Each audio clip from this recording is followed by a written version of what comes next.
Deux bâtiments militaires, le porte-hélicoptère Tonnerre et son bouclier le Georges Lègue, frégate anti-sous-marine. Ensemble, ils composent le groupe amphibie de la mission Jeanne d'Arc. À bord, 133 élèves de l'école navale, dont 18 étrangers.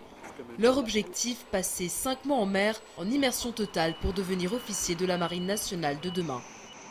Parmi eux, Emmanuel, qui achève sa 3e année à l'école navale. C'est l'accomplissement de 3 ans d'école, donc c'est vraiment la découverte pratique de la fonction d'officier. Et donc, puis c'est le déploiement opérationnel, donc c'est l'intérêt de cette mission. Une mission de longue durée, c'est une première pour Emmanuel. C'est la première fois qu'on part, pour ma part, que je pars si longtemps, mais je suis préparée et puis nous réussissons à garder contact tout de même avec nos familles. Et puis, non, ça se passe bien. C'est vraiment, comme je vous dis, un accomplissement, un aboutissement au bout de cette formation.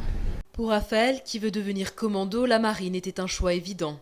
J'aime beaucoup la faire parce que j'ai besoin d'un peu d'action, parce que il y a pas mal de facettes qui me correspondaient pas mal. J'ai besoin d'aventure. Parce que nous, on est vraiment intégrés dans ce qu'on est intégré dans toutes les facettes opérationnelles du bâtiment. Donc lui, il va faire beaucoup d'amphibies, donc pas mal d'interalliés, pas mal d'interarmées. Il y a pas mal de personnel armé de terre à bord. On fait pas mal de diplomatie navale. On va faire de l'opérationnel, par exemple avec la mission Atalante, la mission antipiraterie. Là, on était dans l'active Endeavour. Et toutes ces facettes-là, du coup, nous, on va les côtoyer pendant ces 6 mois. Et c'est ça qui est très intéressant avec ce type de bâtiment comme le Tonnerre. Une mise en condition opérationnelle assurée par les cadres inspecteurs. Leur rôle est de compléter la formation pratique des officiers élèves à bord. On a des élèves qui sortent de 2 ans et demi de formation à l'école navale où ils ont reçu tout un volet scientifique, donc d'ingénieurs purs. Et ce qu'on leur apprend maintenant qu'ils sont sur ce déploiement, donc en mission sur le Tonnerre, c'est l'aspect pratique de leur futur métier de chef de service et d'ingénieur de car machine. Donc ce qu'on leur montre, c'est vraiment le volet pratique et la concrétisation de tout ce qu'ils auront pu apprendre en théorie à l'école navale précédemment. Tout au long de leur embarquement, les officiers élèves vont être placés dans des situations réelles pour une véritable intégration aux côtés des 180 membres d'équipage du Tonnerre et des 200 militaires de l'armée de terre. Chaque fois que nous faisons un entraînement interarmé, eh bien, nous pratiquons des savoir-faire, élémentaires ou supérieurs, et du coup, c'est un des objectifs de cette mission, c'est de se préparer, parce qu'à n'importe quel moment, effectivement, le président de la République, qui est le chef des armées, peut nous ordonner une mission. Comme tout bateau qui part en mer, on sait quand on part, on ne sait pas quand on rentre, on connaît en gros la mission, mais elle peut changer du tout au tout. La mission Jeanne d'Arc, c'est partir loin, longtemps et en équipage, avec pour la 2e année consécutive une escale à Beyrouth, signe de l'attachement de la France à la coopération en matière de défense avec le Liban.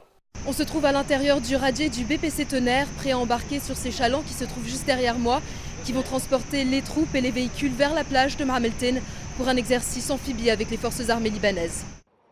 Nom de code, Cèdre Bleu. Objectif, neutraliser un groupe de terroristes qui s'est évadé de la prison de Roumieh. À peine débarqués, ces légionnaires du 2e régiment étranger d'infanterie sécurisent la plage pour permettre la projection des véhicules blindés.